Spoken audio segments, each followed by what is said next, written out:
Aleluias. Glória a Deus. Gente, hoje a gente vai começar uma série que vai falar sobre a carta aos Efésios, e a gente vai aproveitar para estudar um pouquinho a palavra de Deus, se inteirar daquilo que é o desejo de Deus para a nossa vida. Marcos, Leide, Pati, Deus abençoe. A gente, como de costume, vai dar um tempinho esperando aqui o pessoal ir entrando. Milho Oliveira. O áudio tá ruim? Deixa eu ver aqui. E agora, melhorou alguma coisa? Vamos lá. Deixa eu ver se eu consigo ajustar. Tá com ruído. Um momentinho só. Aguarda um segundinho que eu chego então. Eu imagino que é. Um momentinho.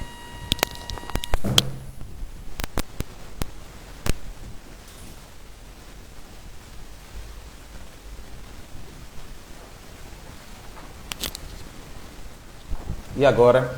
Como é que tá aí? Melhorou? Ou ainda tá com ruído?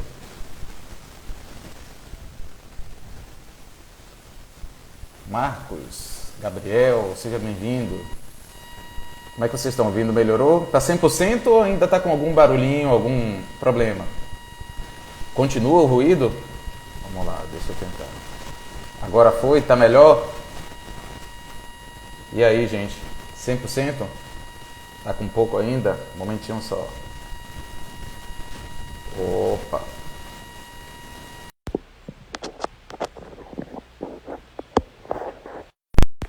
Vamos ver se melhorou agora. E aí? Melhorou, gente? Continua? Eita, meu Deus. Um pouco? Voltou?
Aqui agora. Vamos ver sem fone. Vocês estão me ouvindo bem de fone aí? Sem fone? Porque se for o caso, eu faço sem fone. Vocês me ouvem bem?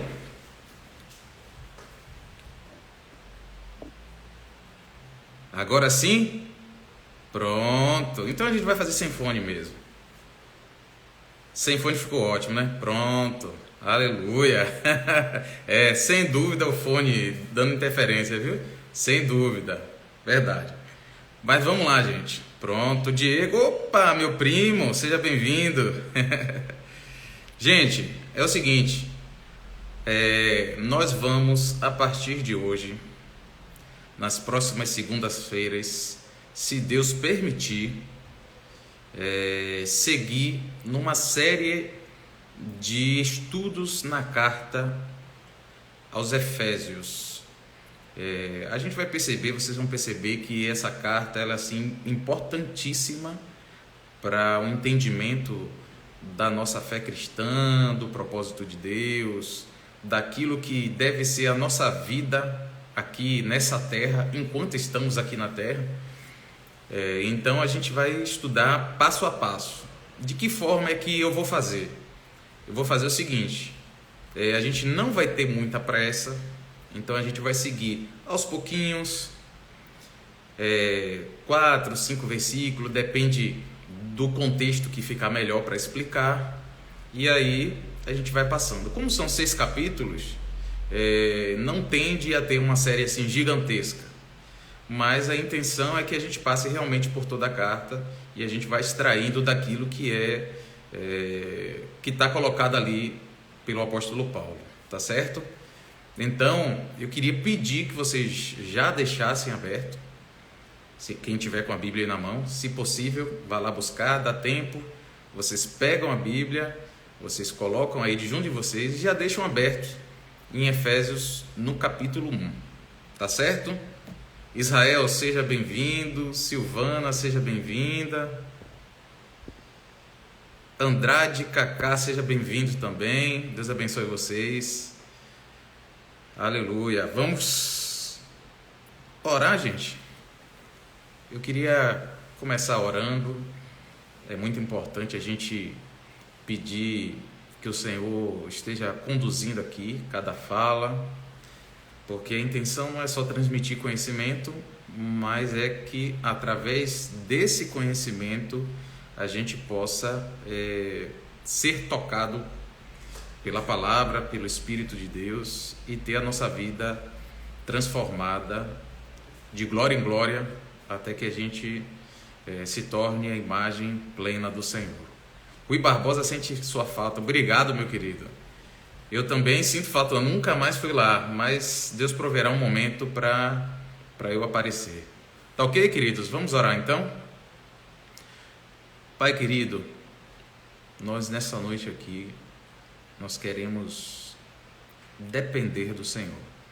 Queremos pedir a Ti, Senhor, por meio do Teu Espírito, que nos conduza em cada palavra, que nos conduza, Senhor, em tudo aquilo que vai ser transmitido, que não seja, como eu disse aqui, apenas uma transmissão de conhecimento, mas que seja a Tua voz falando, tocando os corações, e que cada um, Senhor, que estiver assistindo essa live, ou que posteriormente esteja vendo a gravação, que cada um possa ser tocado, ministrado, e possa crescer, Senhor, naquilo que o Senhor determinar na vida deles.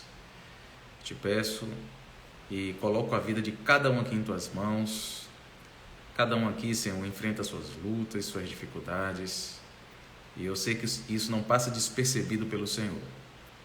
Então eu te peço que o Senhor traga consolo, que o Senhor traga paz, que o Senhor traga segurança, não só de que o Senhor está com ele, mas de que todas as coisas cooperam para o bem daqueles que amam a Deus. Que essa palavra esteja firme no coração de cada um aqui, Senhor, que eles possam estar totalmente em paz, em segurança, na Tua presença, no Teu amor e no Teu poder. Em nome de Jesus, amém. Amém, gente. Graças a Deus. Vamos começar? Pronto. É o seguinte, a gente precisa, e é a proposta dessa primeira live aqui, é dar um contexto, sabe? Dar um contexto da carta aos Efésios. Não adianta a gente simplesmente entrar direto nos versículos, né, um a um, sem dar o todo, para que a gente tenha uma percepção melhor daquilo que o apóstolo Paulo de fato quer comunicar.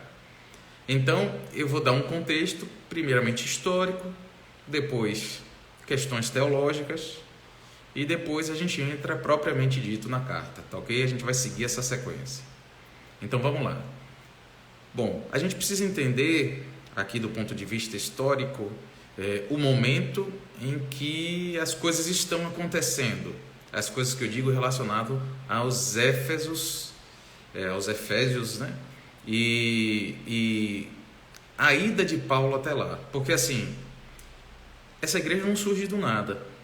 O que acontece é que Paulo, ele está indo na terceira missão dele, o apóstolo Paulo ele faz 3 grandes movimentos de missões, e nesse último e terceiro, né, movimento de missão, ele estabelece que o ponto focal, ou seja, o local que ele ia utilizar para ser a base do ministério dele de missões seria essa região de Éfeso. Por quê? Porque na verdade Éfeso, essa cidade chamada Éfeso, ela era a 4ª maior cidade do Império Romano. Então imagine você, essa cidade era uma cidade gigante para os tamanhos da época, né? Muito populosa. Além disso, era uma cidade que tinha um porto, ou seja, era um local onde se tinha facilidade de sair e de entrar pessoas de outras regiões, tanto pessoas saírem de lá para ir para outras regiões, como pessoas de outras regiões para ir para a cidade. Era uma cidade que a gente usa no linguajar histórico, né, da história, cosmopolita, um local onde tem pessoas de vários locais. Era um ponto turístico, porque lá existia um grande templo religioso e as pessoas iam lá adorar essa entidade, enfim. E aí o que é que acontece? Era uma cidade que Paulo olhou e disse: vou para lá pregar, e o Espírito Santo trabalhando e formando uma igreja. A partir dessa igreja eu vou investir para que outras pessoas dessa igreja saiam e preguem em outros locais. Então, por isso que eu disse que Paulo entendia que essa cidade seria o ponto base. Então, foi um local onde ele saiu para ir pregar e ficou bastante tempo, porque para que esse planejamento dele desse certo, ele precisaria que não só pregasse e ganhasse vida, mas que fundamentasse de fato aquela igreja. Então, ele ia pregar, as pessoas iam se converter, mas ele ia fundamentar, ele ia ensinar todo o conselho de Deus. Depois, ele ia preparar uma liderança para que aí sim as pessoas mais maduras, os líderes pudessem ficar lá cuidando da igreja e pessoas maduras também pudessem ser enviadas. Então, essa foi a estratégia do apóstolo Paulo, e assim ele fez. Se a gente for olhar no livro de Atos, inclusive, gente, o livro de Atos, ele é um livro que a gente pode fazer muitas pontes para entender essa situação da ida de Paulo aos Efésios. Porque o que acontece? Ele vai para lá e, segundo Atos, ele fica 3 anos nessa cidade. Então, ele ficou 3 anos nessa cidade, e depois de estabelecer isso tudo que eu disse aqui, ele encerrou, vamos dizer assim, a participação dele. Ele saiu da igreja já deixando um presbitério, já deixando uma igreja forte, firmada lá, e ele voltou porque a intenção dele era ir para a Espanha. Isso aqui é uma história já longa, né? A intenção dele era ir para a Espanha. Só que antes, o que é que ele fez? Um movimento de voltar para Jerusalém, porque ele ia levar um donativo para Jerusalém, e de lá ia subir para Roma e depois para a Espanha. Então, esse era o movimento do apóstolo Paulo após ter estabelecido a igreja em Éfeso. Só que o que a história diz? A história diz que nesse movimento, depois de sair da igreja de Éfeso, o apóstolo Paulo foi preso. E aí, se a gente lê em Atos de novo, a gente vê que ele foi preso e que ele foi levado até Roma. Ele foi levado preso até Roma, e lá em Roma ele ficou preso em uma prisão domiciliar. E por que isso? Porque Paulo era cidadão romano, e como cidadão romano ele tinha algumas, vou usar uma expressão aqui que não sei se é a melhor, mas algumas regalias, entre aspas. Então, uma dessas regalias era ele poder ter prisão domiciliar, e assim aconteceu. Ele ficou na prisão domiciliar, e tinham guardas, claro, fazendo segurança dessa casa onde ele ficava, mas ele tinha a oportunidade de não estar dentro de 4 paredes, das grades, e além disso ele poderia receber pessoas, e ele poderia também entrar em contato com outras pessoas. Na época não era feito isso via WhatsApp, isso era feito por meio de cartas. Então, o que é que nesse período aconteceu? Isso a gente está falando mais ou menos da década de 60 do primeiro século. E aí, o apóstolo Paulo, sabendo de informações e de inquietações da igreja de Éfeso, ele escreve uma carta que é enviada para lá, para que os irmãos leiam e sejam respondidos em suas inquietações.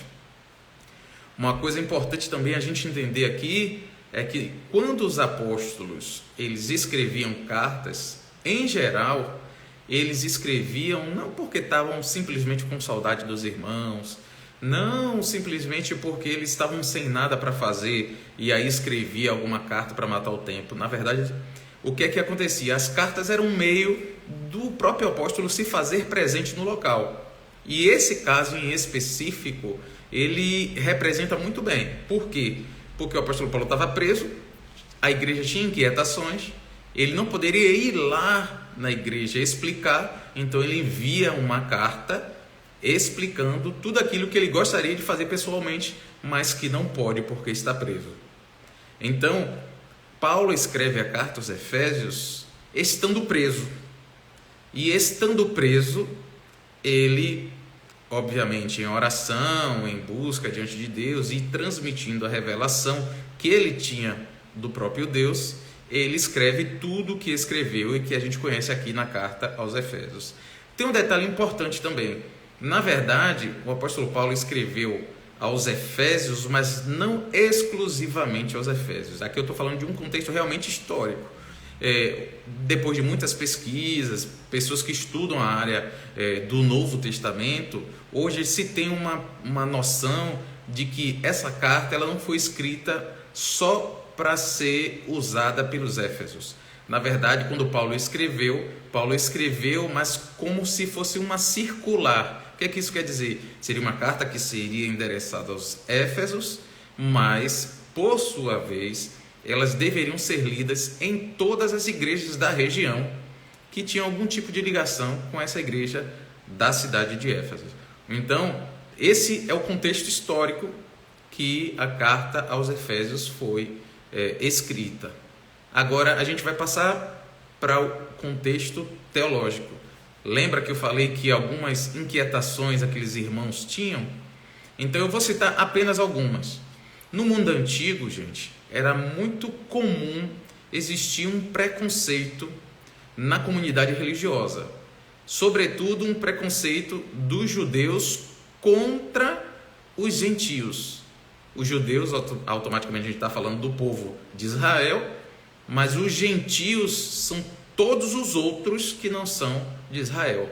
E isso por quê? Porque historicamente se existiu um entendimento de que Deus tinha escolhido o povo de Israel. Então, os próprios judeus, eles se tinham como alguém superiores. E essa questão existia. Não era só em Éfeso, não. Era em todo local onde existia judeu, e eles olhavam assim para os gentios. E o que acontece? Isso, quando a gente está falando aqui da igreja em Éfeso, isso também traz alguma repercussão, porque existia esse tipo de olhar, onde um se achava superior ao outro. Vamos colocar um outro ponto aqui de inquietação que existia. Era muito, vamos dizer assim, estranho para aqueles irmãos eles pensarem que o apóstolo Paulo, um homem que viveu lá 3 anos com eles, tinha assim uma graça tão grande e Deus operava tão grande através dele que existiam milagres, curas. Então eles olhavam para o apóstolo Paulo e tinham ele em alta conta, como realmente alguém enviado por Deus, quase que um anjo de Deus. E aí, imagine você que esse homem que fez toda aquela obra, que estabeleceu aquela igreja e que agora eles estavam ouvindo de que essas pessoas, esse Paulo estava preso, então isso gerou uma inquietação muito grande, porque é como se de alguma maneira ver Paulo preso era uma tipo assim, poxa, então tudo aquilo que a gente viveu, será que realmente Deus estava com ele? Porque como é que Deus deixa que esse homem enviado por ele para nos abençoar agora está preso? Então isso era meio que contraditório na cabeça daqueles irmãos. E essa era uma inquietação muito forte. Por outro lado, existem algumas outras questões. Por exemplo, existia uma dificuldade daquela igreja, principalmente nesse contexto de muita gente. Lembra que eu disse que a cidade era uma cidade cosmopolita, uma cidade onde tinha gente de tudo quanto é lugar? Então, assim, quando você tem um local onde tem pessoas de tudo quanto é lugar, você também acaba incorporando um pouco a cultura de tudo quanto é lugar. E aí o que é que acontece? Os irmãos estavam com dificuldade de se posturar de maneira a eles seguirem um padrão de vivência que realmente representasse os princípios do Evangelho. Então, quando o apóstolo Paulo vai escrever, a gente vai perceber isso depois, que ele também toca nesse ponto, porque era preciso falar sobre isso para que os irmãos tivessem plena clareza dessa sua vivência que deveria ter em Cristo Jesus. Ok? Estou falando aqui das principais inquietações. E aí, com base nisso, essa notícia chega ao apóstolo Paulo e ele resolve escrever. E aí, como é que ele pensou a carta e escreveu a carta? Primeiro, ele, vamos dizer assim, focou na questão da própria situação dele. Porque qual era a ideia? Como é que pode um homem como o apóstolo Paulo estar preso se Deus está com ele? E aí a gente vai ver no decorrer da carta que, na verdade, o apóstolo Paulo ele vai explicar que para ele era uma glória estar preso e que os irmãos deveriam olhar isso dessa forma. Porque imagine você, ao invés deles ficarem frustrados com isso, eles deveriam ficar muito regozijados por Deus ter levantado alguém que inclusive estava disposto a ser preso para que eles fossem abençoados. E não apenas isso, Paulo, quando pensa em escrever essa carta, ele pensa em dar um pano de fundo bem amplo. Então ele vai justificar toda a carta explicando o propósito maior de Deus, não só com os efésios, mas com todo o povo de Deus, em toda a face da terra. Então, assim, se a gente for dividir, compartimentar a carta, os 3 primeiros capítulos, o apóstolo Paulo vai fazer um apanhado desse propósito de Deus, e os outros 3 capítulos, 4, 5 e 6, ele vai ditar aos irmãos um tipo de viver que corresponda a essa revelação do propósito de Deus que ele está transmitindo àqueles irmãos. Deu para entender aí até agora? Dá um sinalzinho aí para ver se está entendendo, se ficou alguma dúvida. Vamos lá, gente? Vamos ver. Opa, deixa eu assinar aqui para alguém.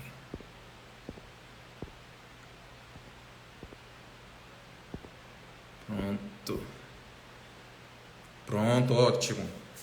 Agora, uma vez falada as questões históricas e as questões teológicas, a gente vai tratar especificamente do texto bíblico.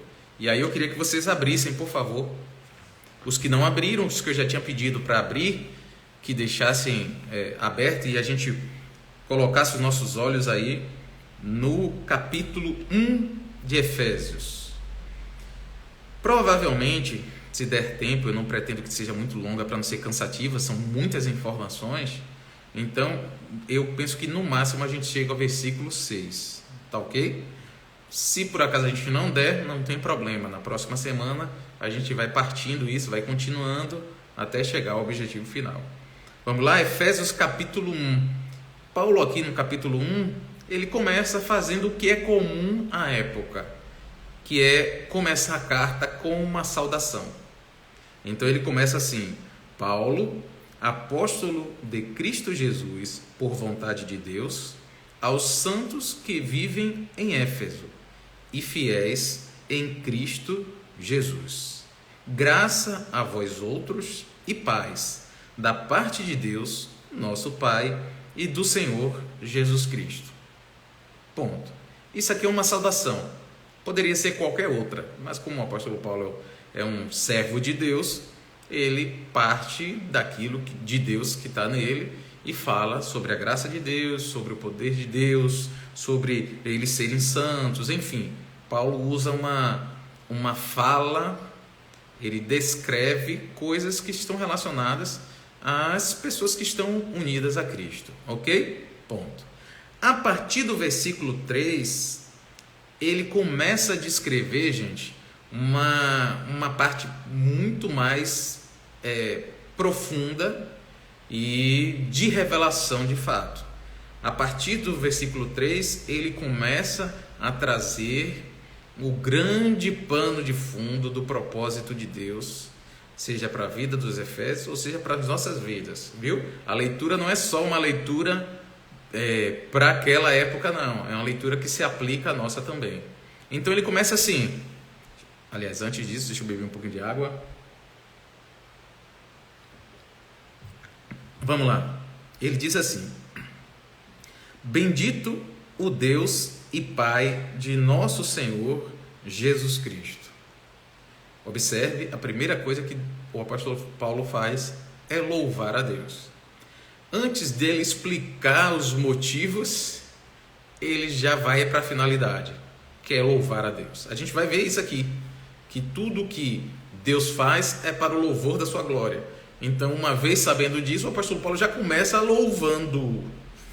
E aí ele diz: bendito o Deus e Pai de nosso Senhor Jesus Cristo. A partir daí, ele vai citar os motivos do porquê Deus ele é bendito, do porquê Deus ele deve ser falado com louvor. E aí ele diz assim: bendito Deus e Pai de nosso Senhor Jesus Cristo, que nos tem abençoado com toda sorte de bênção espiritual nas regiões celestiais em Cristo. Esse versículo 3, a gente já pode tirar várias coisas aqui que o apóstolo Paulo quer transmitir.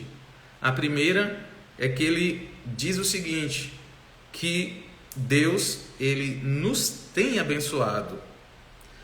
Olha que coisa interessante, gente. Ele não está colocando isso no futuro, que Deus nos abençoará. Ele está colocando que, na verdade, esse fato já ocorreu. Deus nos tem abençoado. É uma bênção que aconteceu e que continua acontecendo. Inclusive, é até muito comum, eu também falo isso às vezes,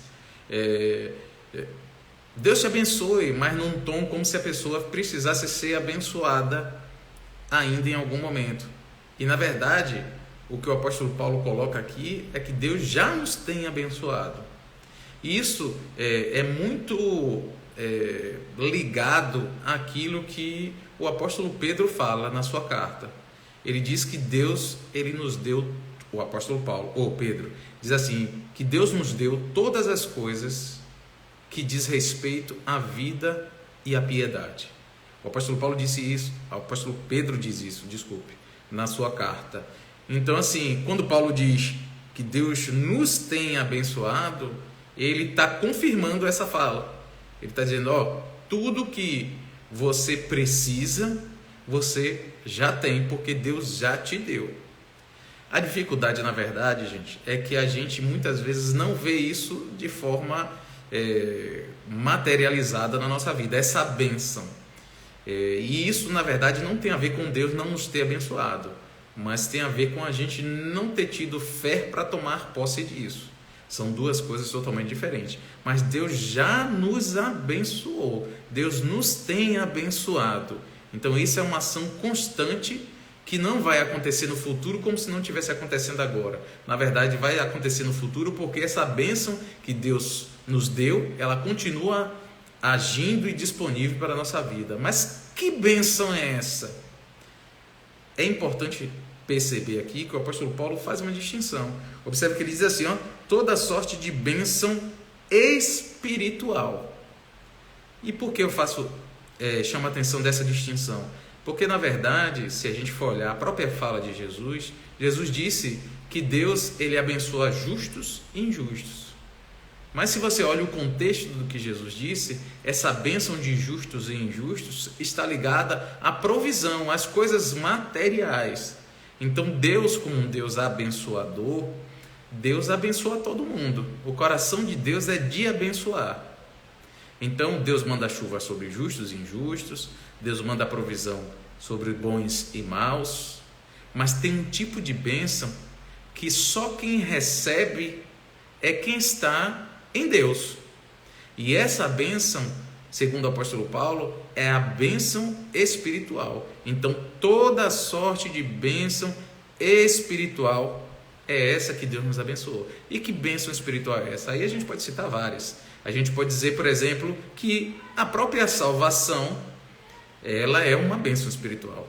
A gente pode dizer que a santificação é uma bênção espiritual. A gente pode dizer que a revelação do propósito de Deus para a nossa vida é uma bênção espiritual. A gente pode dizer que a gente ter a ação do Espírito Santo nos impulsionando a fazer a vontade de Deus, guiando-nos em toda a verdade, é uma bênção espiritual. Aí você vai poder realmente colocar toda uma sorte de bênção que você vai poder citar ligada às questões espirituais, está dentro disso aqui. Ou seja, Deus nos deu essa bênção espiritual.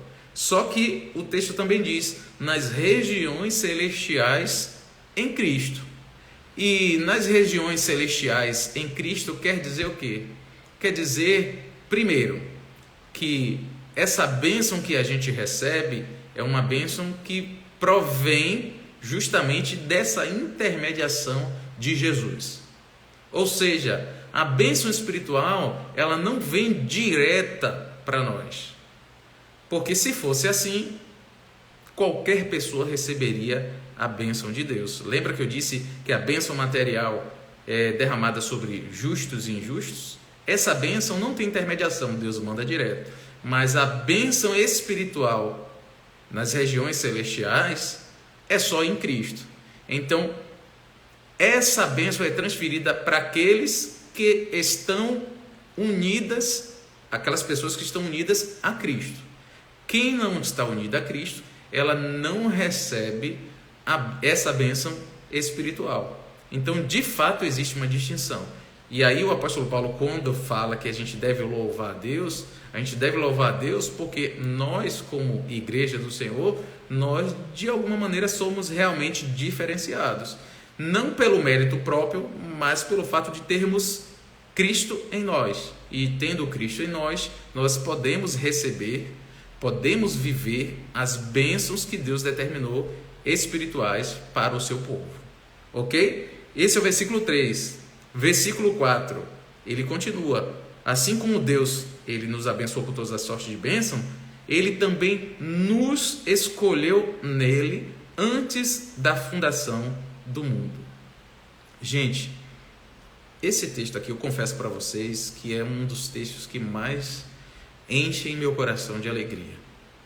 Porque é o seguinte, hoje as pessoas no mundo, elas estão em busca, é até comum, eu vou falar aqui, talvez você já tenha ouvido, as pessoas dizem assim, você precisa conhecer o seu propósito, falando do propósito de vida delas. E elas, como não conhecem a Deus, elas buscam algum tipo de situação, de serviço, enfim, de algo que lhes satisfaça e que elas, a partir daí, sintam que estão cumprindo o seu propósito, entre aspas.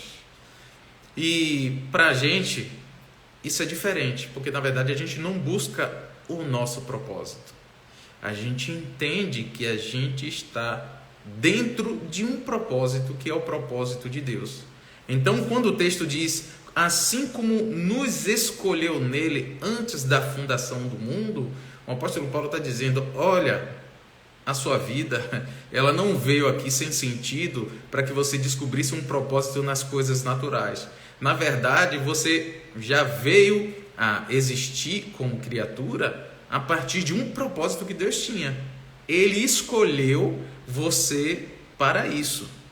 Então, gente, isso me enche muito de alegria, porque na verdade, isso dá resposta à grande questão: por que estou aqui? Então, assim, se a gente quisesse, num primeiro momento, buscar a raiz, né, do porquê nós estamos aqui, o primeiro motivo é porque Deus nos escolheu nele antes da fundação do mundo. Deus me escolheu, Deus te escolheu. Eu queria que você parasse um pouco até para pensar nisso aqui agora. Pense você, Deus te escolheu. Você não é obra do acaso.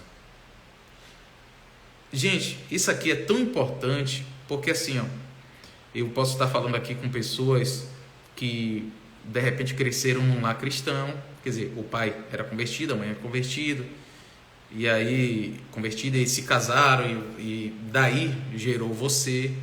Mas imagine você, uma pessoa que de repente foi filha de um abuso, ou que foi filha de uma relação mal sucedida, ou foi filha daquela mãe que engravidou meio que sem querer, não queria, mas também não teve coragem de abortar. E essa pessoa, pode ser você, está aí hoje, mas isso inquieta um pouco ainda, porque é como se você viesse como um erro. Essa palavra aqui, ela nos ajuda a quebrar essa ideia, porque antes de qualquer relacionamento humano gerar a nossa vida, na verdade a nossa vida ela está gerada em Deus. Ele nos escolheu antes da fundação do mundo, e se estamos aqui, independente da forma com que chegamos porque Deus já tinha nos escolhido nele para estarmos aqui nessa terra, para cumprir o propósito dele. Então, que essa palavra, que esse entendimento, que ele seja cura, que ele seja bálsamo para você, para que você não fique se sentindo mal, achando que sua vida foi um erro. Você não foi erro de nada, não importa da forma que você veio. Você veio, na verdade, por uma intenção de Deus e com um propósito de Deus.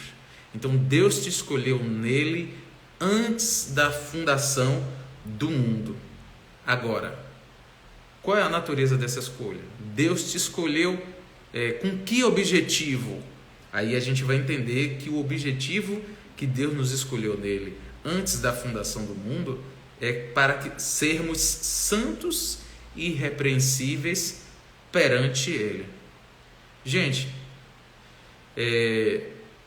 a gente como cristão, a gente como pessoas que se voltaram para Jesus, a gente tem que ter bem claro na nossa cabeça de que para um filho de Deus não existe outra vida que não seja aquela para a qual Deus nos destinou.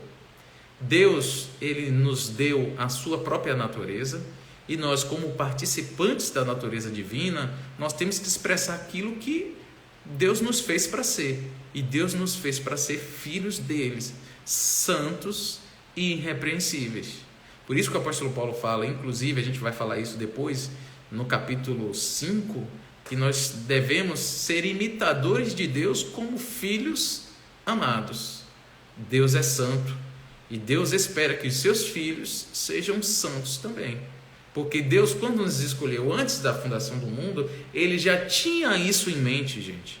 Ele tinha em mente que a nossa vida aqui não ia ser voltada para os prazeres carnais, nem para um estilo de vida que apontasse só para as nossas necessidades. Na verdade, o interesse de Deus em que a gente viesse ao mundo era para que nós expressássemos a partir da nossa vida aquela santidade que mostraria Ele para as pessoas. Sem santidade ninguém verá o Senhor. Então nós temos que ter essa vida correspondente àquilo que Deus desejou, que era que sejamos santos e irrepreensíveis perante Ele. E aí a gente continua no versículo 4 ainda: e em amor nos predestinou para Ele, para a adoção de filhos por meio de Jesus. Eu também acho, gente, essa palavra aqui muito, muito interessante. Por quê? Porque ele diz que Deus, deixa eu abrir aqui minha Bíblia, que é digital, ela quando fica muito tempo parada, ela acaba apagando. Vamos ver se volta aqui. Pronto, voltou. Porque observe, ó, em amor nos predestinou para Ele. Predestinar significa ter um destino de antemão. A palavra predestinar significa isso. Então, quando Deus nos escolheu para estar aqui nessa terra com uma vida santa, Ele nos escolheu para termos essa vida a partir de algo que Ele tinha definido. Isso é um predestino. Antes do nosso destino propriamente dito acontecer, Ele tinha essa intenção que acontecesse algo. E o que é que Deus queria conosco? O texto já responde, diz assim: Ele nos predestinou para Ele para a adoção de filhos. Porque o apóstolo Paulo está partindo da perspectiva de que nós estávamos no mundo, nós estávamos perdidos, nós estávamos distantes de Deus, nós não éramos filhos. Mas a partir do momento que nós tivemos nosso coração trabalhados pelo Espírito Santo, que nós tivemos a nossa vida atraídas para o próprio Deus, nos convertemos, nós fomos transformados em filho. Mas como foi feita essa transformação? A transformação de criatura para filho aconteceu por meio da adoção de Deus, pelo fato de nós estarmos em Cristo. Vou falar com outras palavras. O que é que isso quer dizer?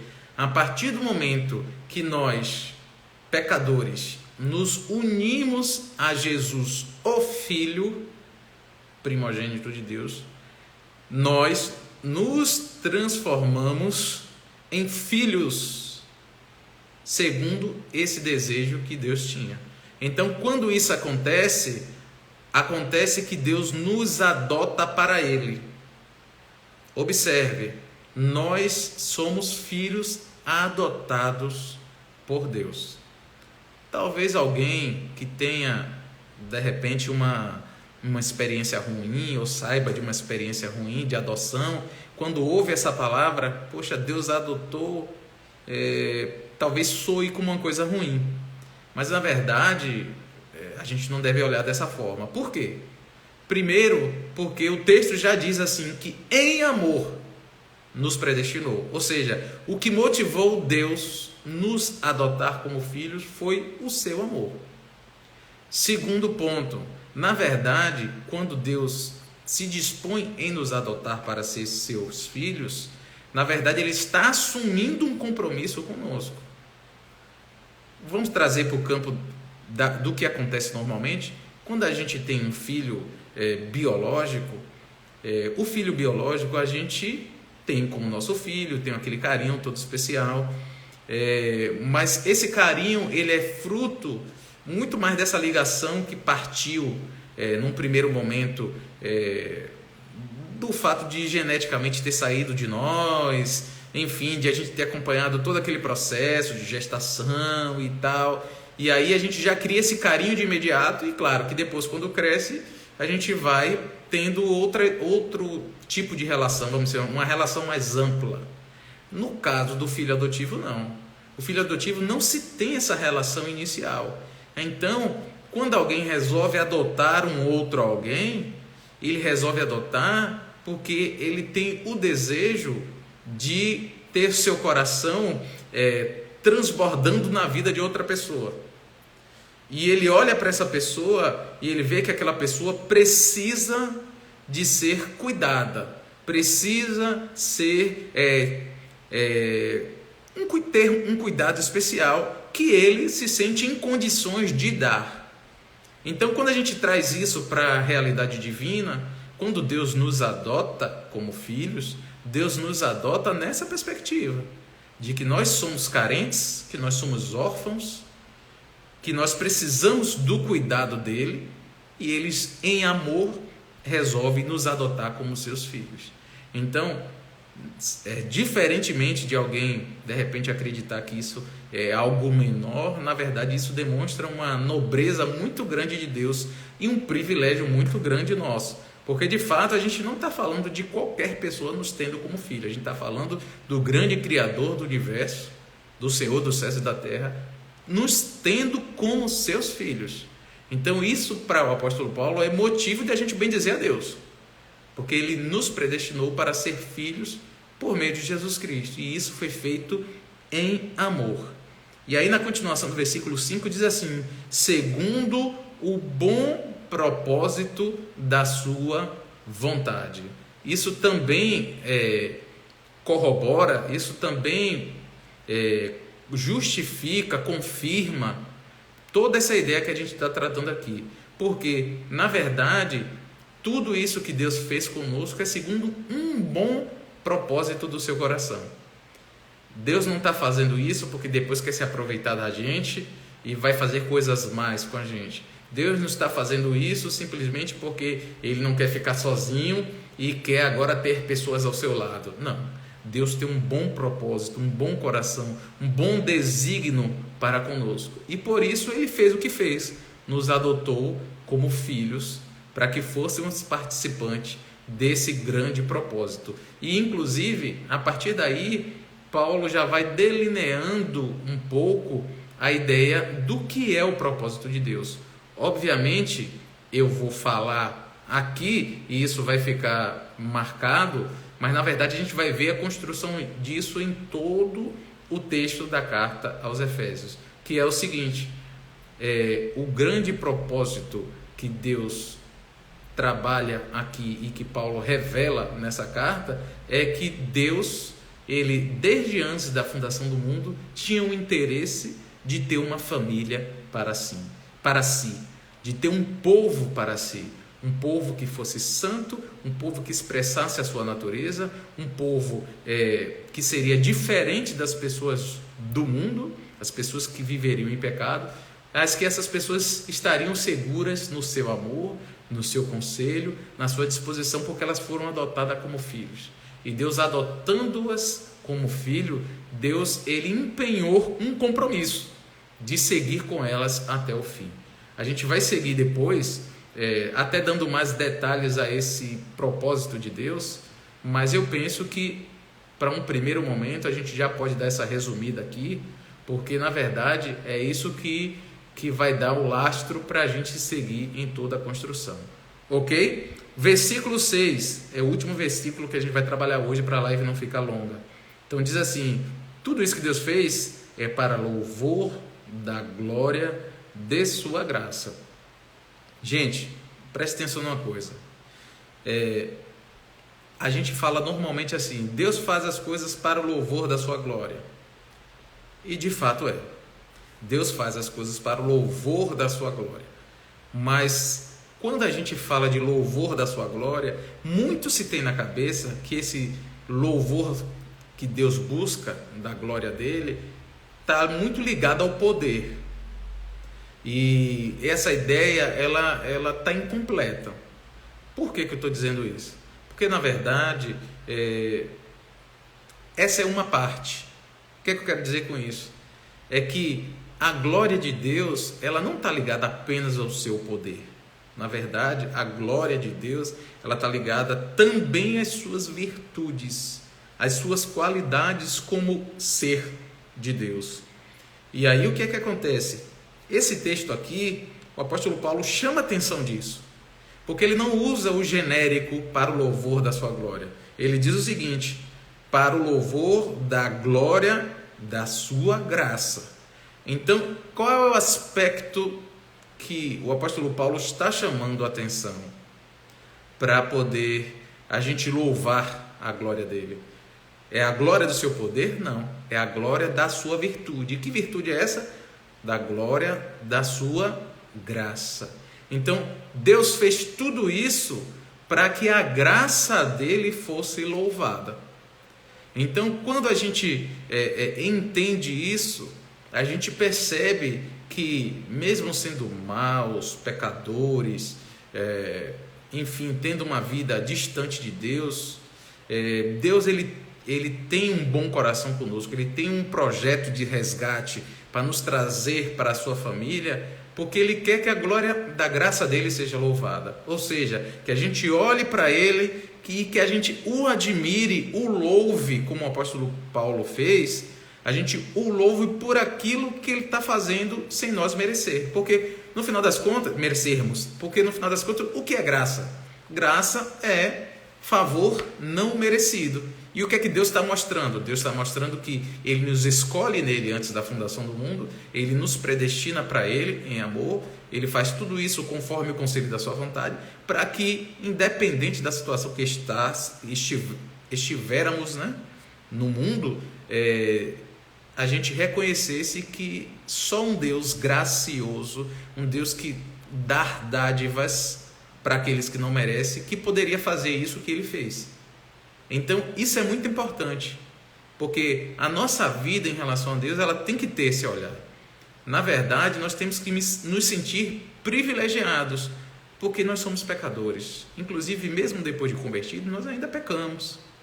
E se a gente for seguir a justiça de Deus, parece uma redundância, né? É uma justa justiça de Deus. Na verdade, por um pecado, nós já mereceríamos o inferno. E, no entanto, Deus não nos tratou assim. Deus, Ele nos acolheu e nos adotou como seus filhos. Então, isso é favor não merecido. Isso é graça dispensada para nós. Então, Deus fez tudo o que Ele fez para que nós olhássemos para Ele reconhecendo que Ele tem essa virtude e que vivêssemos em função de admirar a sua graça. Porque a partir do momento em que nós olhássemos para Ele e pudéssemos ver a graça dele manifestada na transformação da nossa vida, de simples criaturas pecaminosas para filhos, nós teríamos uma vida que pudesse ir na direção daquele propósito que ele tinha conosco planejado antes da fundação do mundo. Então, gente, Deus, ele fez tudo isso para o louvor da glória da sua graça. Então temos que louvar essa graça, sobretudo com a nossa vida. Porque, na verdade, o maior louvor que a gente pode dar a Deus não é o de palavras. Lembra o que Jesus disse em relação aos fariseus? Esses homens honram-me com os lábios, mas o coração está distante de mim. Então, esse não é o tipo de adoração, de louvor que Deus espera de nós. Deus espera o louvor de lábios, sim, mas muito mais aquele de coração, que faz com que a nossa vida corresponda a essa graça que foi derramada sobre nossa vida. E aí a continuação diz assim: para o louvor da glória de sua graça, que Ele nos concedeu gratuitamente no amado. A gente vai parar por aqui no versículo 6, mas é importante falar uma coisa.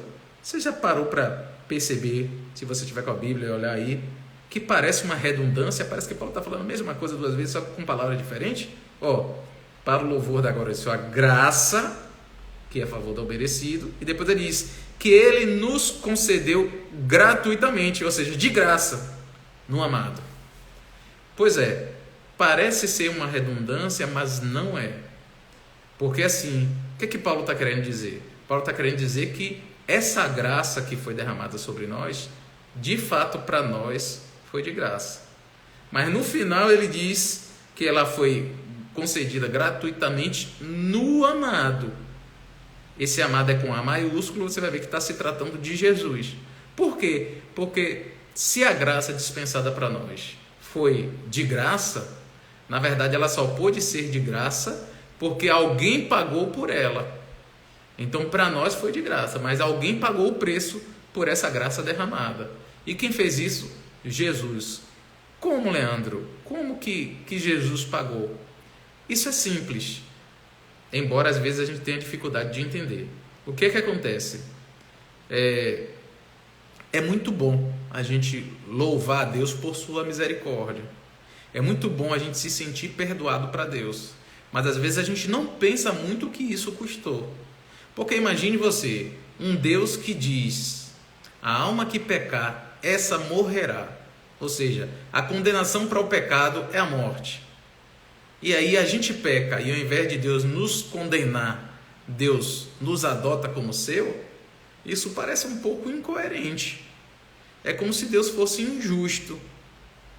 O problema é que a gente não olha isso como injustiça porque de alguma forma a gente é favorecido. Então o nosso favorecimento meio que embaça a nossa visão de enxergar isso. Mas talvez eu dê um exemplo aqui que seja mais forte para que a gente entenda essa diferença. Inclusive, eu até coloquei esse exemplo lá no meu livro, Vida Cristã Baseada no Evangelho.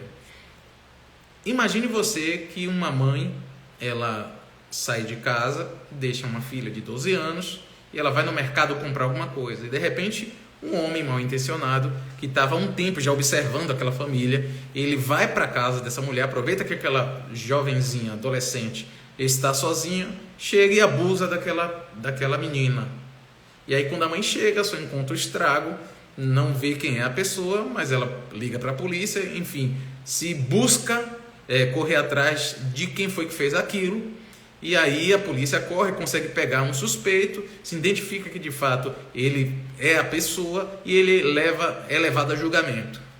E aí, levado a julgamento, tem todo aquele processo legal, enfim, advogado, e aí, depois de tudo ser esclarecido pelos advogados, de defesa, de acusação, e depois de ter se constatado que aquele homem de fato fez o que fez, que foi essa maldade com aquela menina, o que é que ele faz?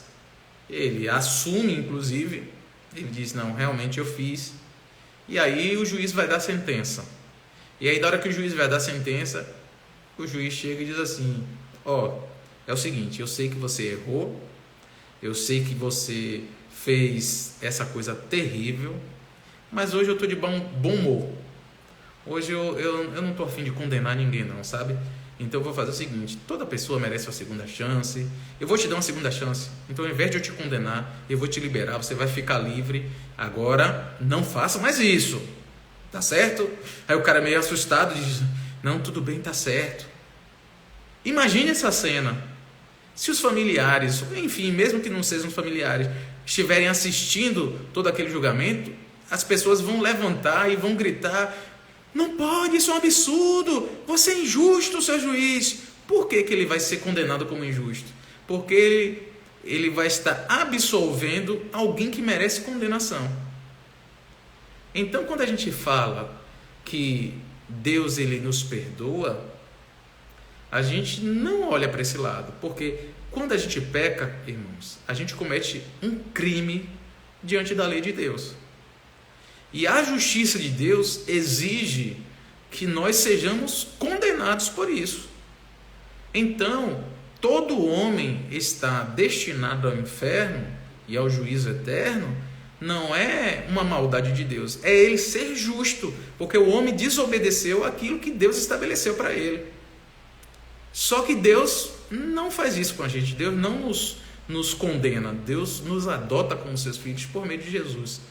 Então, isso não parece ser estranho, não parece ser Deus injusto? Então, Deus, não querendo ser injusto, o que é que Deus fez? Deus propôs uma coisa.